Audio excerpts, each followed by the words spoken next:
Well, I like being introduced as the most famous defender of beef in North America. That's the first time I've been called that, and I appreciate it. Okay.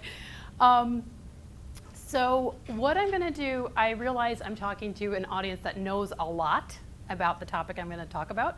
So I'm going to cover some things kind of, assuming you know it already, and then I'm going to also try to cover a lot of ground. So I'm hoping there will be enough time for questions. In fact, Derek, if you could let me know when there's like at the 45-minute mark or whatever, so that I want to make sure we have enough time for discussion.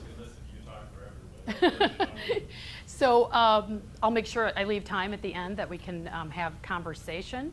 But basically, I'm going to try to do two things.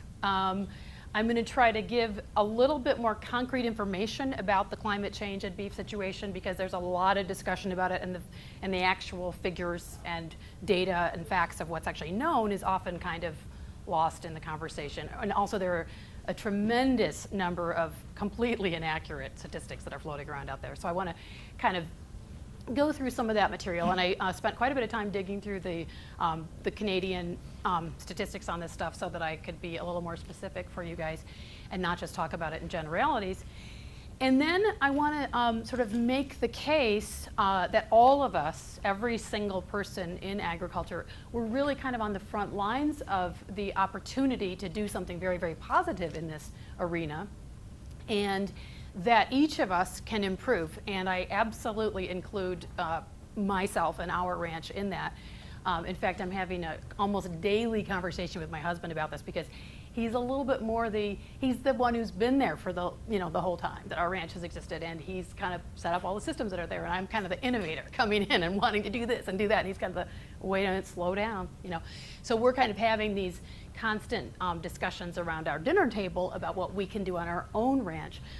So I'm not just talking at you, I'm actually talking about all of us and what we can do to do things better, and I think it's urgent that we do things better, all of us, even if we're already doing a lot. There's more we can do.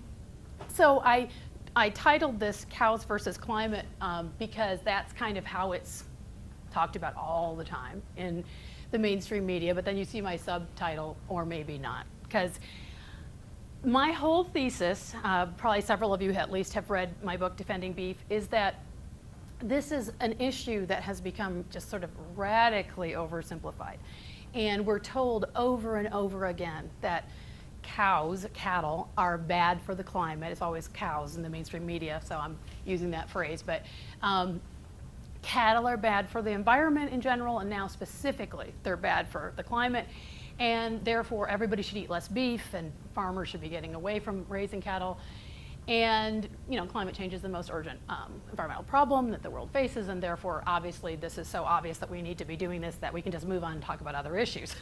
That's kind of, and actually I was talking with Derek at breakfast this morning, as he mentioned, and I told him one of the things I really realized at that Nobel, I got to be part of the Nobel Prize ceremony and the celebrations in 2016, and I realized it kind of upped my sense of urgency about this conversation, because I realized that all of these really smart people that were there, the dialogue was on food that they did this year associated with the Nobel Prizes, and they had a full day discussion about the issue of food right before the Nobel Prize ceremony the next day. And they had 23 people from around the world, 7 of them were former Nobel laureates. And they were in dialogue with experts about the topic, so it was food. So I was the meat person, and I was the pro-meat person. And sort of everybody else on the program was kind of anti-meat. And all the Nobel laureates who know almost nothing about farming or food or agriculture kind of said, well, we all know that we should be eating less meat. And then we can move on. And I was really kind of alarmed by it, because I realized, like, wow, these are the smartest people in the world, and they don't really know that much about this topic, but this is what they assume is common knowledge. Everybody knows this.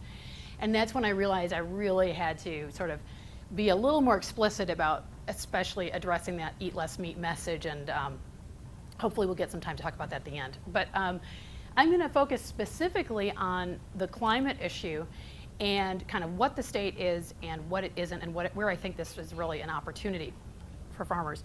So this is my favorite cow, girlfriend, and I just bring her up right at the start, because I find just the absurdity of this whole discussion.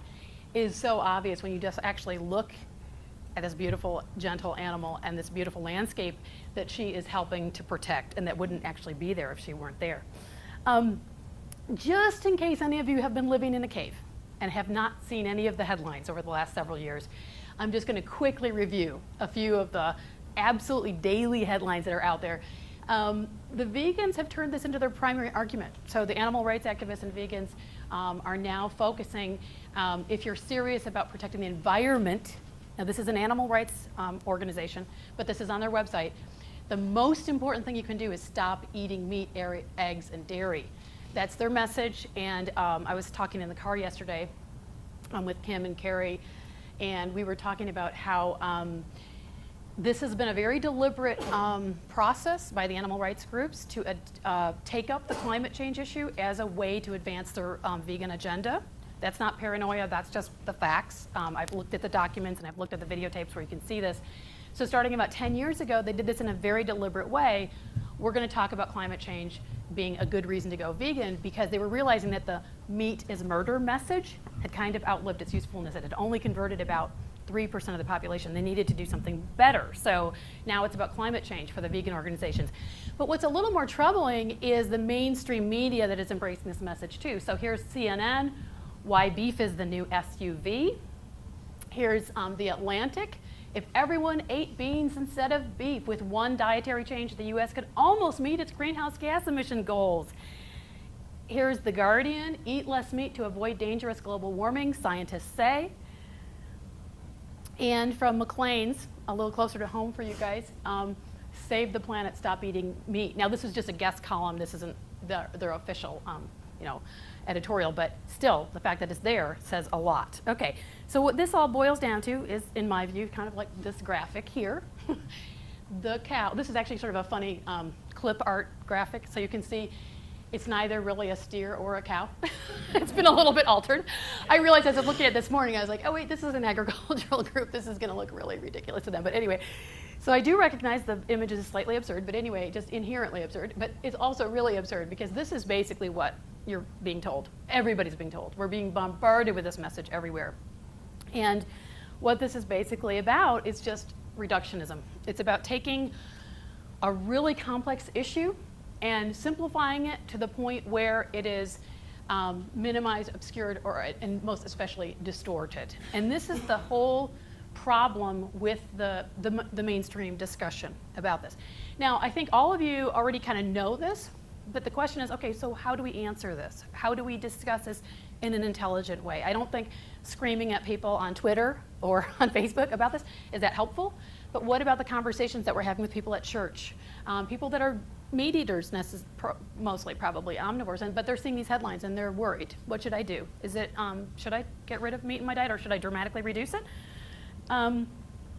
So in contrast to the sort of reductionistic method of, eat less meat is the best thing you can do for climate change, I'm advocating the essentialness of all of us thinking about things holistically. And I was told last night that Alan Savory has been here and spoken, so you all know all about him.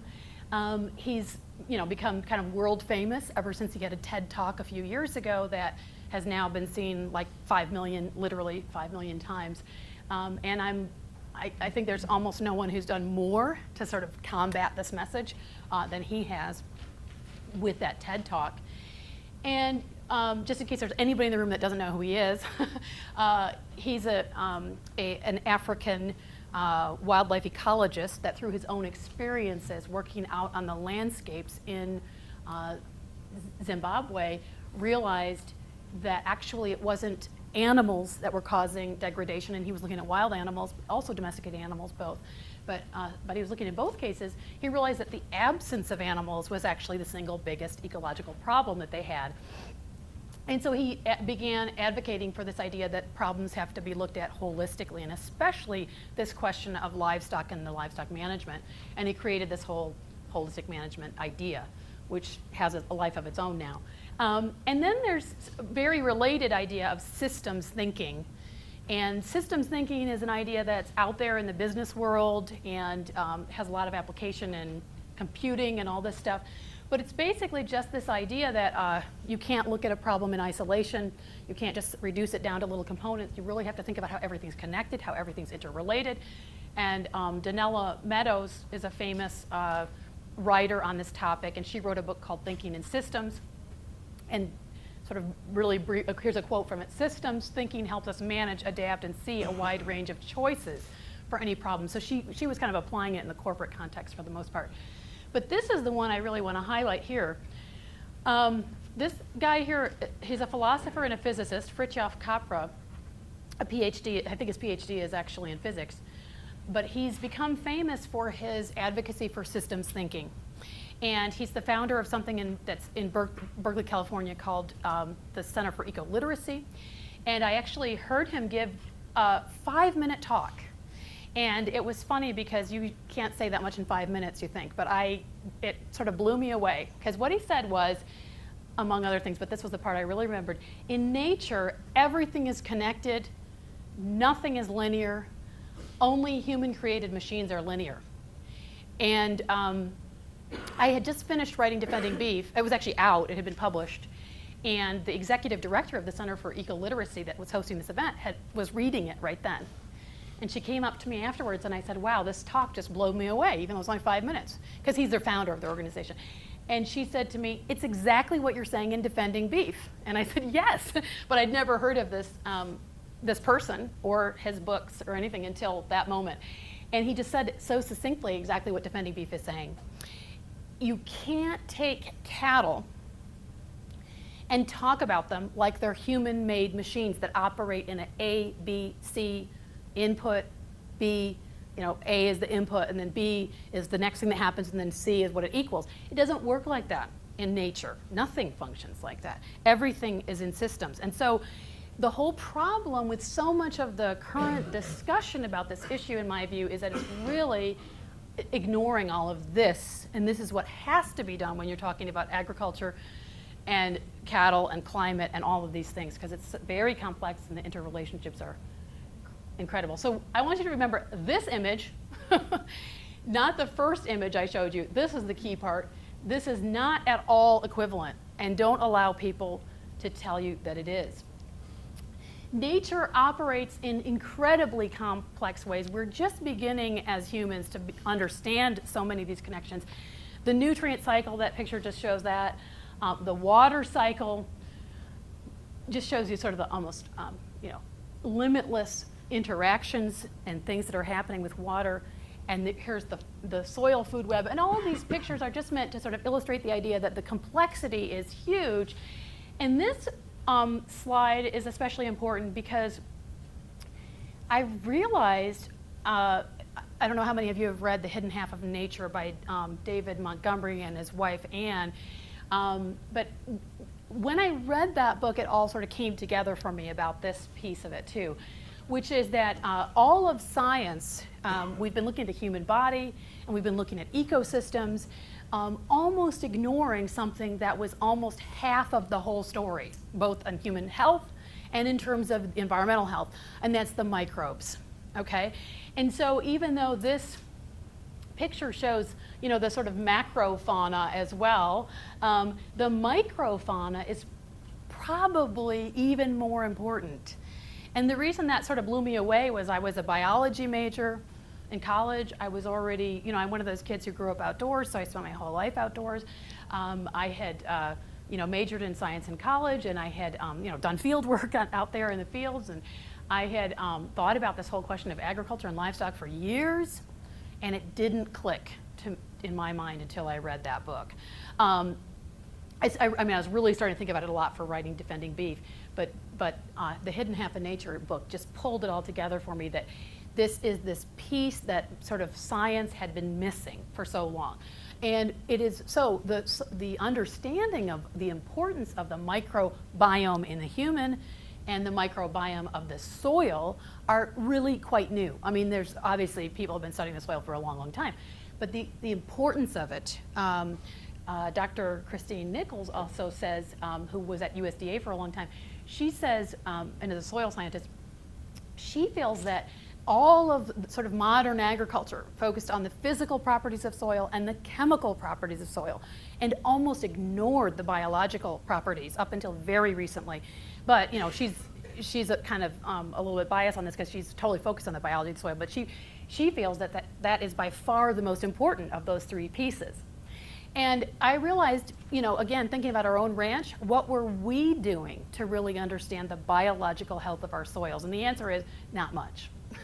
And that's probably true for at least some of the people in this room. Okay, so what I understand that Dr. Richard Teague was here as well in recent past, and to me, he's one of the most important people working in this whole field right now, because he is actually documenting and studying what's happening on ranches and farms, and he's showing the incredible impact that the right kind of management has. And he just had a paper that was just accepted for publication this last month, in which he stated, changing current unsustainable high input agricultural practices that regenerate ecosystem function will be necessary for sustainable, resilient agroecosystems. And I think that's what it's all about. So when we look at all these issues, whether it's climate change or anything else, we need to just keep thinking about this piece. What can all of agriculture and what can we personally be doing to be shifting to a resilient, ecologically based system that's especially focusing on this soil biology piece. Now, this is a figure I pulled off of the Canadian, your federal website about climate change. And this shows the situation in Canada by sector. And there are, I'm going to go through the numbers in a little more detail here in a second, but I wanted to just show this sort of as a baseline for the discussion. What's the situation with agriculture? Okay, agriculture is the blue part, this lighter blue. And the thing that struck me about this, when you look at this graph, is, you know, this is an important piece of the total picture of the emissions. And, you know, no matter what year you look at, it's an important piece of the puzzle. So I do think it's important that agriculture be part of the climate discussion. But you see, it's really not, it's a relatively small piece. And what really jumped out at me was the stability of it. It's almost the same the whole time on the graph. And to get a little, whereas you see some of the other sectors are really increasing. So to get a little more specific, this is from the text of the report. The increase in greenhouse gas emissions between 1990 and 2015 was mostly, I can't actually read what that says. Thank you, due to, a couple words are off of the, due to a 76% increase in emissions in the oil and gas sector and a 42% increase in the transportation sector. So this is just a very clear quantification of the fact that that's really where the concern is, and that's really where the focus should be. Compare that to the agricultural emissions. Now, I did these calculations myself based on the raw data, okay? So it's possible that there's some errors in here, but I don't think so. The total agricultural emissions for Canada, for agriculture, in 2005 was 8.1%, and its projection for 2030 is 8.0%. So interestingly, it's not increasing, it's actually even slightly decreasing, okay? That's all of agriculture, all of the emissions, okay? That's the total, all right. Carbon specifically, in 1990 was agriculture was about 1.7% of all of the emissions, and is projected to be 2.5% in 2030. So it's increasing, or it's projected to increase, and that's an important increase, but not huge, okay? And I don't know enough about the data to know why that's projected to increase. I'm sure it's in the report. But in my mind, it's probably mostly due to increased mechanization and increased use of commercial fertilizers, which I'll talk about in a second. Methane, if you look at 1990, it's a pretty big piece of the total. Okay, this is agricultural methane, okay? 28%, so that's important to notice. It is a big chunk of the methane in Canada. But interestingly, the projection is it's only going to go up 1% over that long period of time, 40 years. So that's important to notice. It's not much of an increase that's expected. And I thought this was really important, so I put it in orange here. The nitrous oxide emissions in 1990 were 52% came from agriculture, and in 2030, 70%. So in other words, this right here is where the focus really should be in terms of climate work and agriculture. Okay, the nitrous oxide. Now here's, I just took this right off of the Alberta or federal website, I can't remember which, but this is some of the stuff that's being done. I don't have any specific knowledge about any of this. You guys know a lot more than I do. But it did strike me that there's not nearly as much focus on soil health and biology as I think there should be. Because if you're going to be addressing climate change, that's probably should be at the very top of the list.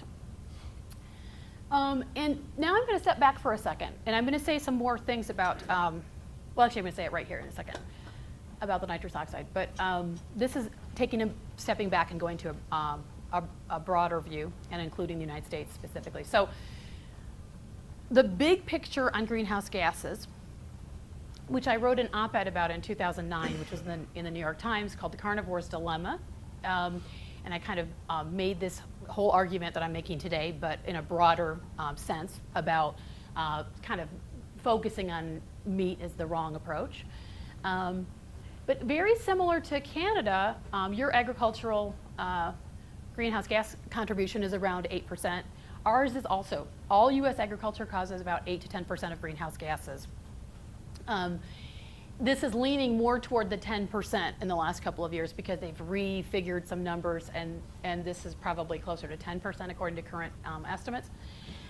But similarly to Canada, again in the United States, carbon and globally as well is not a major part of the problem. It's a really small piece of it. It's not really about the carbon. The carbon emissions that are due to agriculture are related to transportation, automation and harvesting, et cetera, to the machines, to the transportation, et cetera. So I do think it's good when people are talking about how far is my food traveling, food miles, is asparagus being flown in from Chile or whatever. I think it's good to have those conversations, but this is actually not a really big piece of the puzzle. This is much more interesting. It's this nitrous oxide piece that definitely there's a lot of work that needs to be done on this.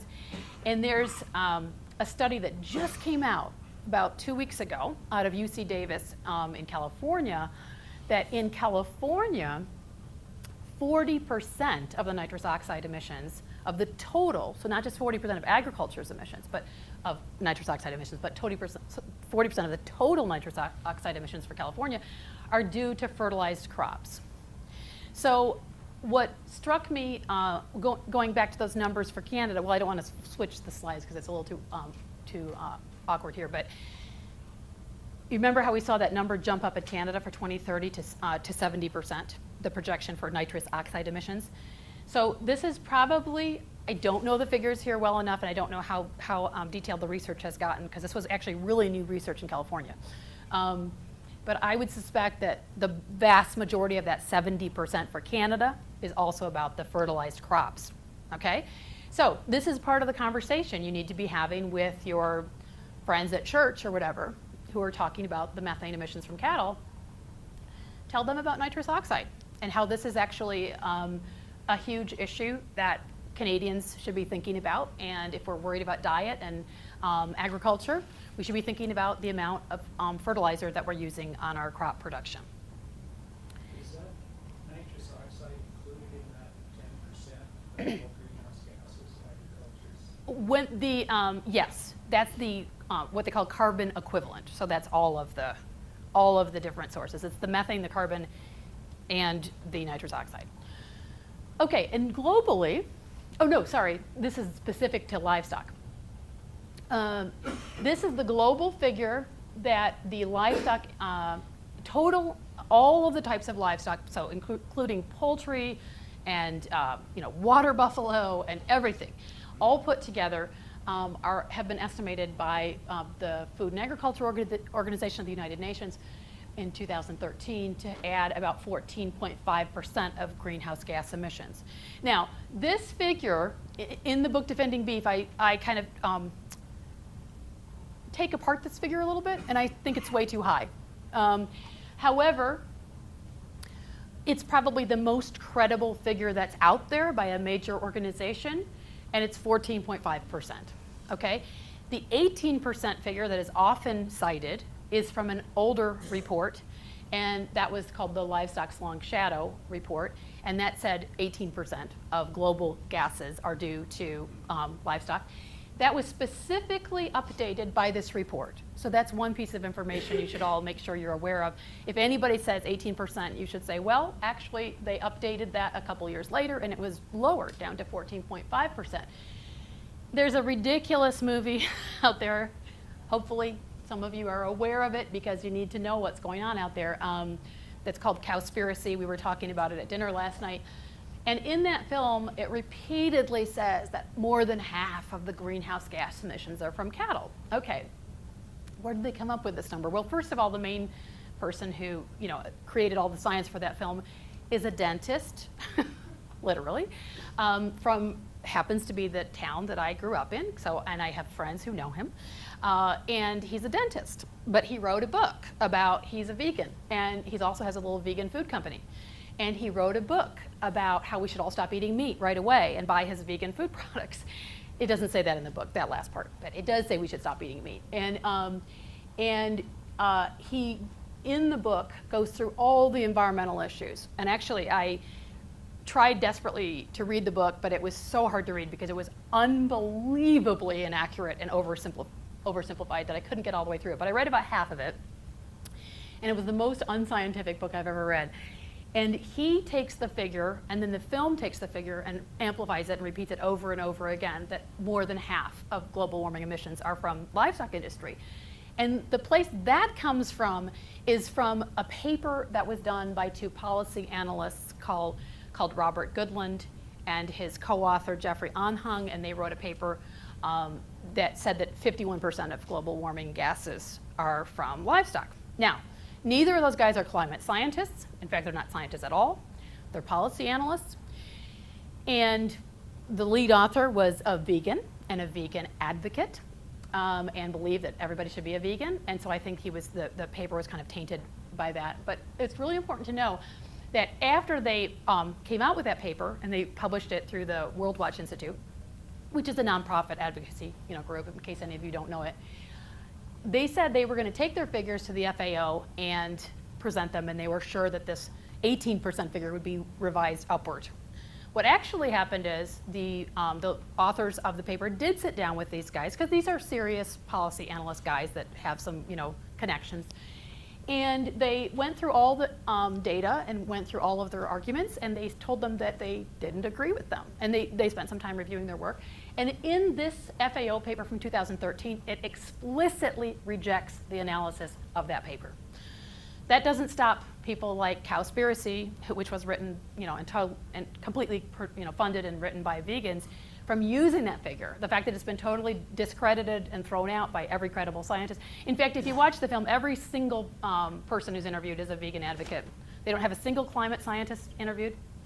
They don't have a single actual scientist of any kind. It's a laughable film, but it's having an impact, okay? People are taking it seriously because it's presented as a documentary. Anyway, the real figure is 14.5%. And I did kind of dwell on this for a few minutes because I think this is the kind of conversation you need to be prepared to have with your neighbors in case you're not already having these. It's going to come up if you haven't dealt with it already. In the United States, all of the domesticated ruminants are estimated to produce about 2 to 3% of all greenhouse gas emissions. That's the official figure. So it's not 51%, it's 2%. Big difference, right? It's so bizarre that this stuff gets, any kind of traction, but it does. This is an interesting paper that just came out last fall, too, that was published in the Proceedings of the National Academy of Sciences, so a very reputable scientific publication. It concluded that elimination of all farm animals would only reduce greenhouse gases by about 2.6%. And interestingly, as I'll mention later, they also concluded that there would be other significant downsides, such as nutritional inadequacy of the food supply if you did that. But just from a greenhouse gas perspective, they said you would get a very minor benefit by getting rid of all the farm animals. Okay.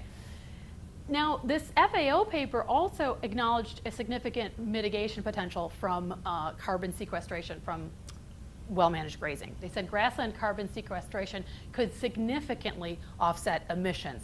Now, one of the problems I have with this figure is that despite the fact that they acknowledged this, they did not include it at all in their calculations. And the reason is they said it was impossible to quantify, so they couldn't include it. But they made this acknowledgement, so by their own conclusions, they've said this figure is actually probably too high. And that's just talking about status quo. So if grazing were improved worldwide significantly, you could see a tremendous mitigation. All right, so let's talk more specifically about methane, because really that is where the rubber meets the road on the cattle side of things. And also methane, of course, most of you I'm sure know already, is emitted from livestock lagoons. So at dairy lagoons and pig lagoons, all of the places where manure is liquefied, there's U.S. Environmental Protection Agency documentation of the fact that that was a pretty significant, dramatic increase in methane from agriculture when those began to be used widely, and there have been studies showing that. But the main methane source really is from the ruminants. It's from cattle and the other ruminants, but especially cattle. And there are two main sources. So from the manure, even if it's deposited in the fields, there's all kinds of ridiculous statements that are out there. I've heard it said a couple times on YouTube, various speakers saying, there's no manure if they're out on there's no methane if they're out on pasture. That's not true at all. So just don't ever repeat that, because that's not correct.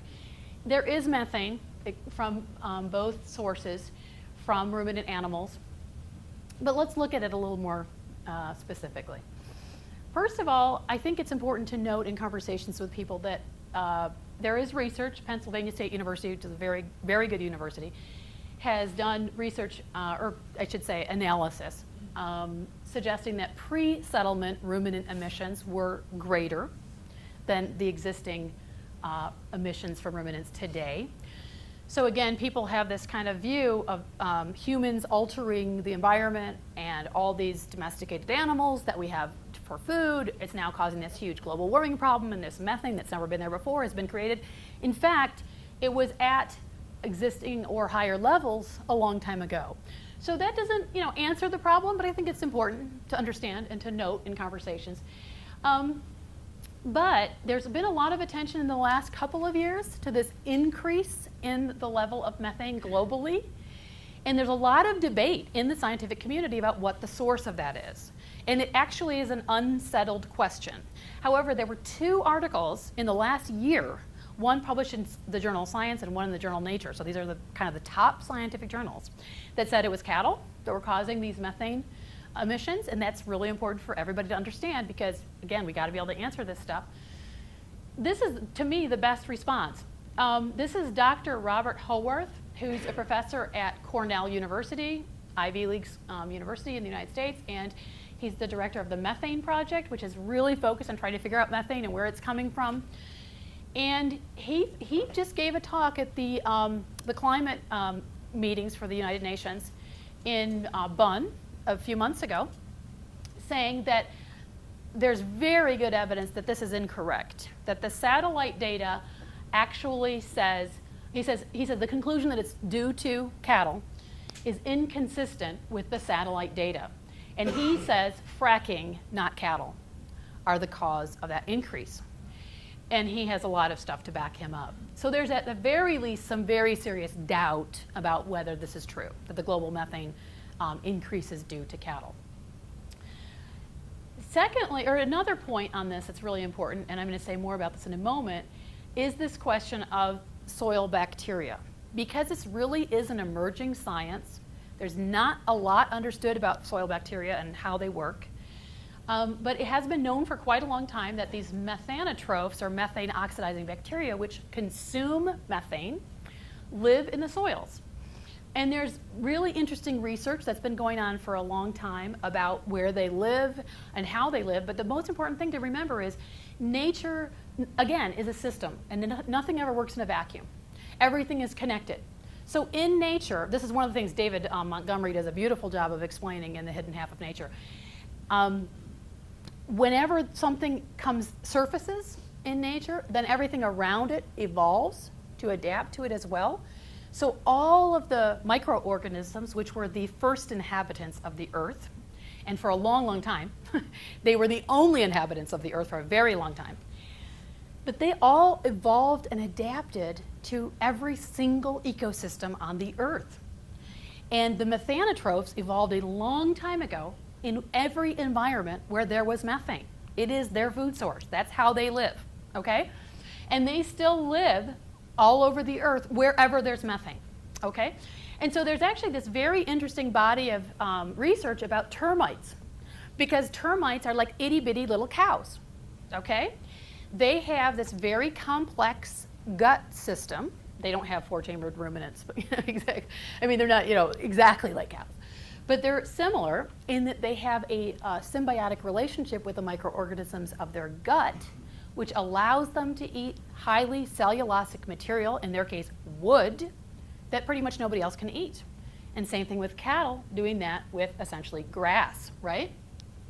So there's this very interesting body of research looking at their biology and their ecosystem impact, and termites are actually considered to contribute about 2% of the global methane of the whole world. However, there's a lot of debate about this, because increasingly the science is showing that maybe actually termites don't contribute anything to the global methane inventory. And why is that? Well, because, I'm going to come back to this slide in just a second, but I just want to jump ahead for a moment. As this book, I researched this in a bunch of different, I've looked at a whole bunch of the scientific journals on this termite issue. But this is a textbook. I never would have imagined there's actually a textbook about the biology of termites, but there is. So this is a textbook that was written by 3 university professors from different universities, talking all about the complex biology of the termite and how it functions. And that book says that methane oxidation in the mounds, those are the termite mounds, and in the material and surrounding soil, the soils around the termite mounds, significantly offsets the emissions from the termites' bodies themselves. Okay, so now you see why I'm talking so much about termites, right? This is a very interesting line of research that has, again, just begun in the cattle arena. And this is something that Dr. Mark Adams at Sydney University has been doing, and a few other places. People are looking at this. How much methane oxidizing bacteria exists in the soil where we have cattle? And how much of our management can impact it? Can we increase the numbers of methane oxidizing bacteria by good management? If we use high density grazing, does that increase the presence of the methane oxidizing bacteria? We don't know the answer to these questions, but I think these are really important questions that are currently being investigated. And because I think there's a growing body of evidence that the whole key to sustainability is about soil biology, I think we're going to find that the answers are well-managed soils. Uh-oh, how much time? Okay, I'm going to try to speed up. As you can see, I have a lot to say. So, well-managed soils, I think we're going to find are offset, have more bacterial life in general. We know that there's more bacteria. We know that there is more diversity of bacteria in the well-managed grazing operations, okay? And so I think we're going to find that there's a lot more methane oxidizing bacteria inhabiting those soils in the research that's coming out. And this is going to be just the beginning, this Adams research. There's also, Kim just sent me an article last night, some work being done at University of Alberta by Dr. Bork that's already beginning to try to quantify the methanotrophic activity in the Alberta soils. Now I noticed in the article I read, it's a short article, but it didn't talk about the different management practices and how that might impact how much oxidation is taking place. But that to me is the key question. Okay. Also on methane, there's a huge amount of interest and research and happening on other types of mitigation outside of the bacteria issue. Everybody kind of knows that we need, the cattle industry globally needs to figure out how to deal with the methane problem and what are some of the answers to it. And the rice industry shows that this can be addressed. So the rice industry in the 1980s was the #1 cause of human-generated methane emissions. And now they're actually a lot lower on the list than they used to be, and that's because there were worldwide changes to the practices. And they found that by allowing evaporation of the water, that the flooded rice fields used to be submerged throughout the year, and they shifted it, and there were times when they were allowed to dry out. And because of that, they dramatically reduced their methane. So this is the kind of stuff that's happening in the cattle industry and should continue to happen. There's research being done on the use of seaweed as a feed amendment. There's research being done on dung beetle populations. There's even research on things like putting little metal weights in the rumens of cattle, which have been found to reduce methane emissions for some bizarre reason. Nobody really understands why. The point is, things can be done and are being examined and looked at. This is not an intractable problem. Actually, I didn't even mention it in that list, but I should have. And I talk about it in Defending Beef. Pasture management is one of the things that have been shown to reduce methane emissions by up to 25%. So just better, again, goes back to the better management issue. And this is just I think this is probably a slightly optimistic number, but this is this was a paper in an article in the Irish Times. They were all excited that never mind about the methane from cattle because we just feed them seaweed. 99% reduction. I don't think that's going to end up being the final number on that, but it just shows there's opportunity out there. Okay. Globally, I think what's much more troubling in terms of what's happening to the world agriculture and climate change is about the plow and about soils, in terms of us ruining and just causing soil erosion. Dr. David Montgomery, in his earlier book, Dirt, the Erosion of Civilizations, again, another book I highly recommend. If any of you haven't read it, it's one of my top recommendations.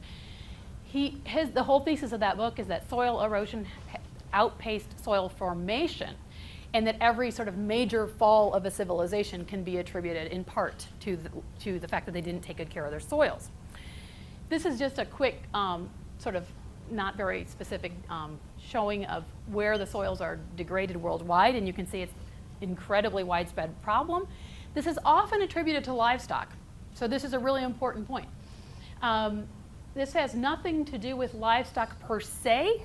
This is about how agriculture is practiced. If you graze badly, you degrade the soils. If you graze well, you benefit the soils. It's that simple. Agriculture throughout the earth is being practiced in problematic ways, including grazing. So this is an urgent problem that needs to be addressed. But when it comes to livestock, unlike plowing, there are some really positive opportunities there.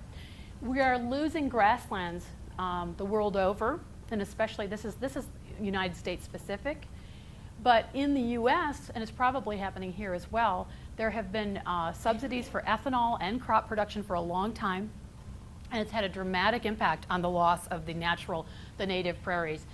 Audubon Society, which is that's an environmental group focused on bird populations, now says that tall grass prairie is among the most threatened bird habitat. The Nature Conservancy and Point Blue, another environmental group in the United States, are all identifying the loss of grasslands as one of the most important environmental issues right now.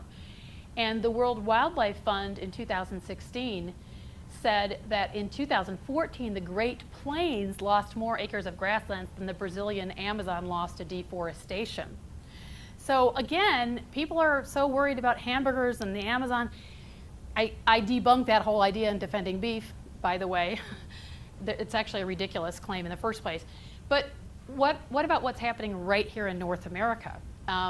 We are plowing up grasslands to get subsidies and to create ethanol. 45% of the corn in the United States now is going into ethanol rather than food production.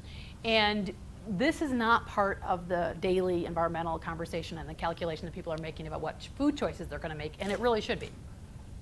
The National Wildlife Federation this is another brand new report that just came out. It was being done in conjunction with researchers at University of Wisconsin. This is from late last year. Annual release of 30 million tons of greenhouse gases are due to grasslands being cleared for farming.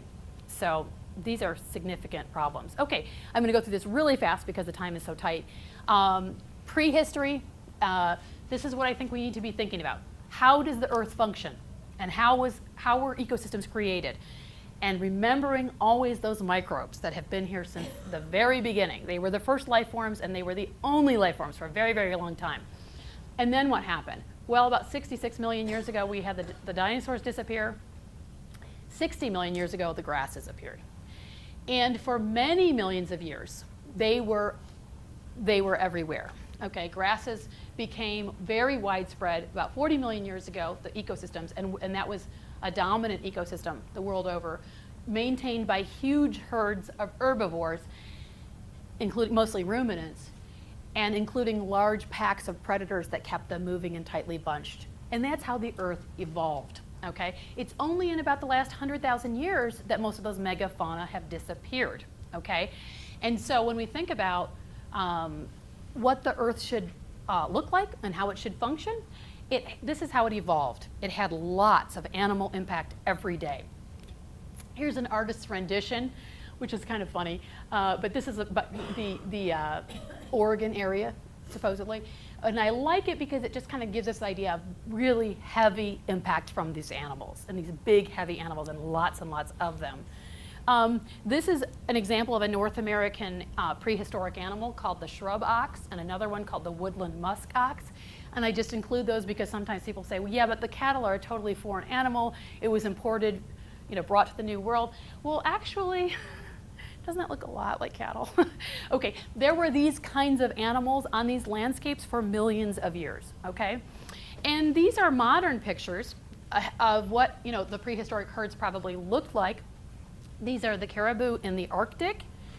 These are the Cape buffalo in the Serengeti. And these are the bison in the American West.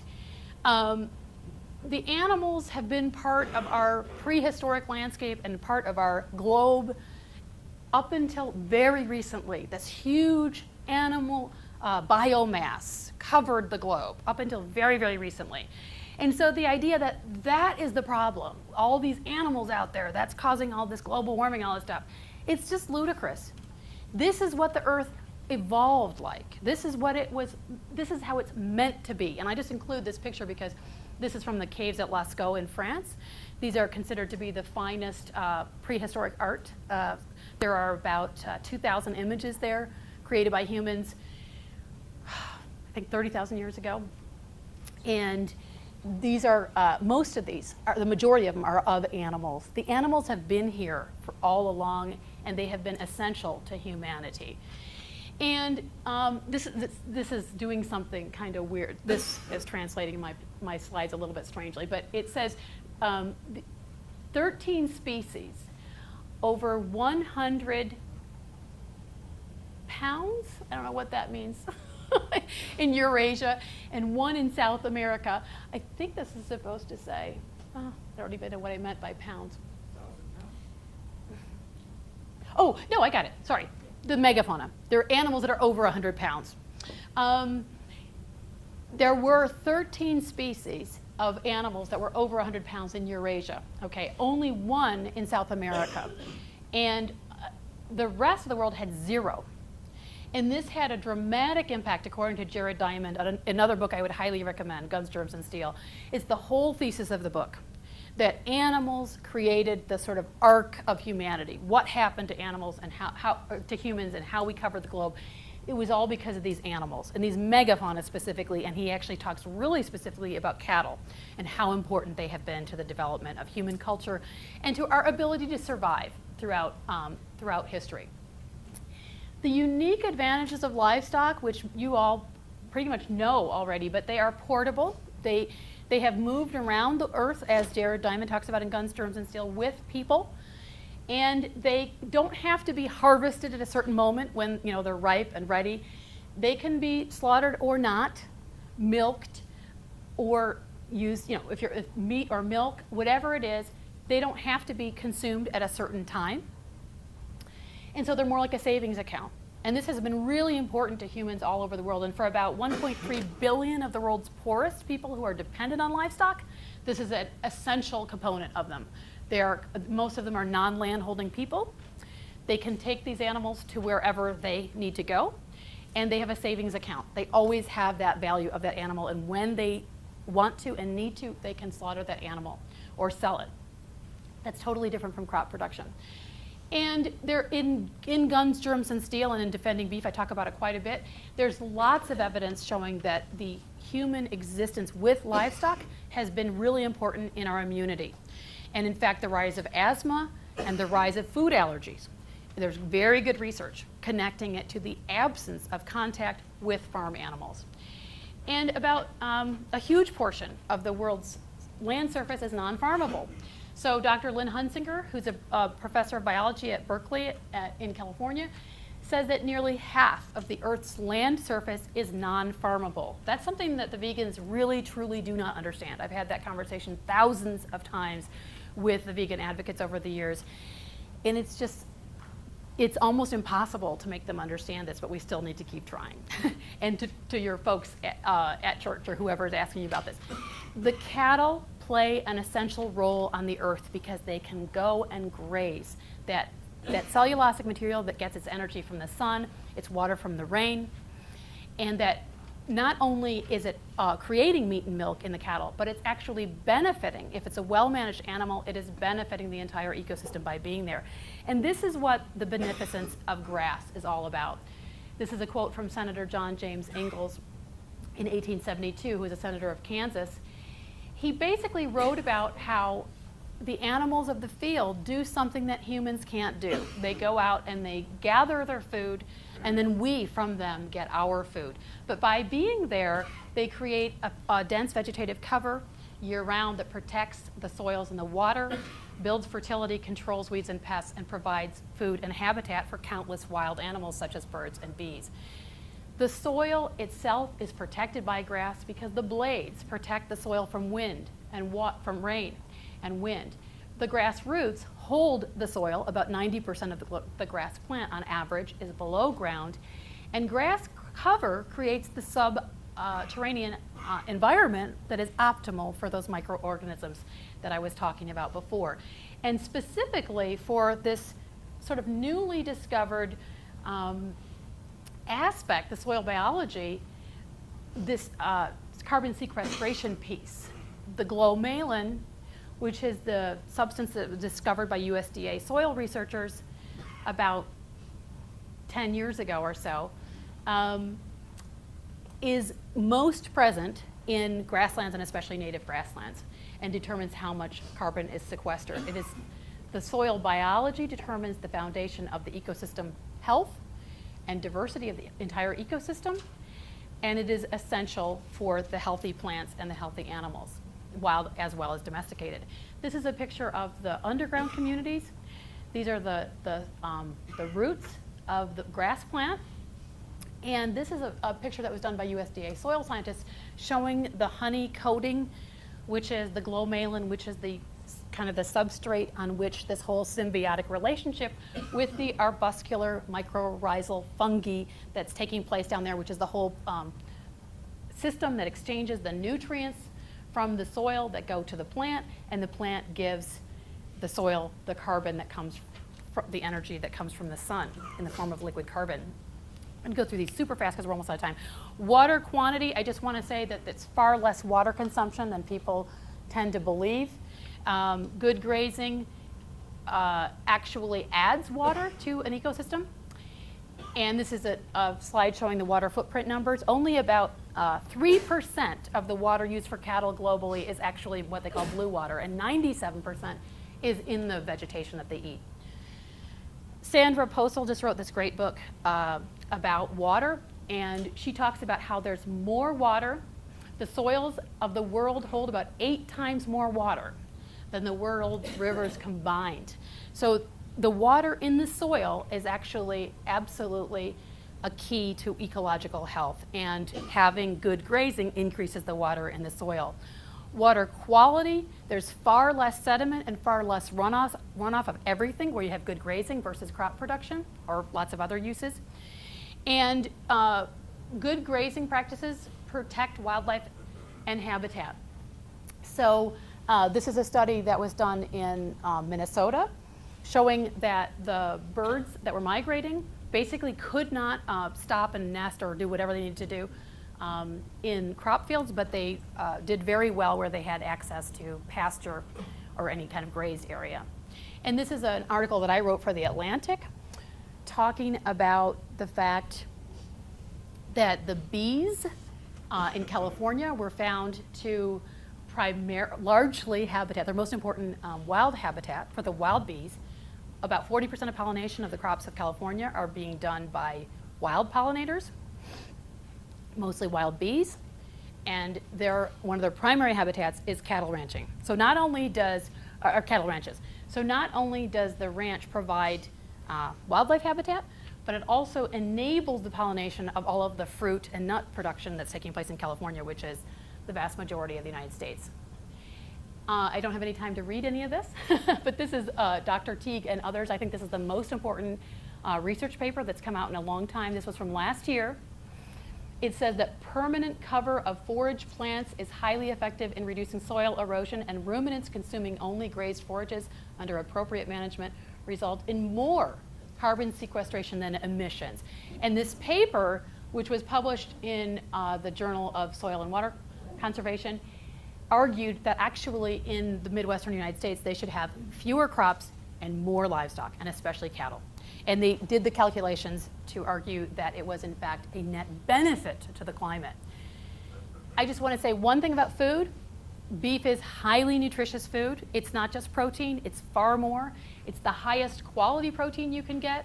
It has the highest quality iron, the highest quality of zinc, B12, other vitamins.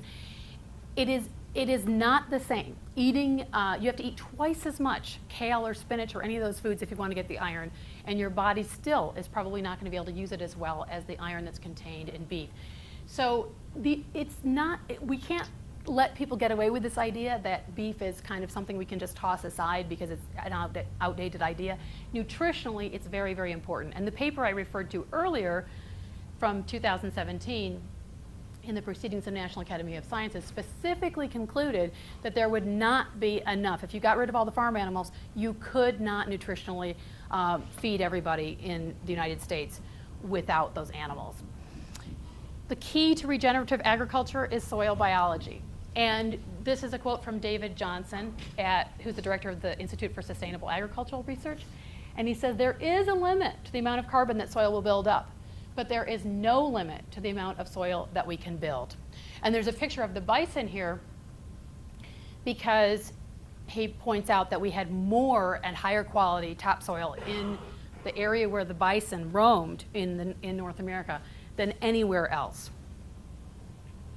I just want to end with a few pictures of our own ranch.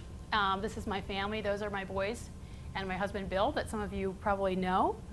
And this is our ranch. We live in a Mediterranean climate where it only rains for part of the year. So part of the year it looks like this, and part of the year it looks like this. It's very dry for a good portion of the year. It only rains in about a 4-month window. And those are our cattle, and that's me working with a calf. And here's me. This was me working with, that was a very heavy calf that his mother had abandoned. But we got them back together and it was all fine. It took a couple days, but. And we also raised turkeys.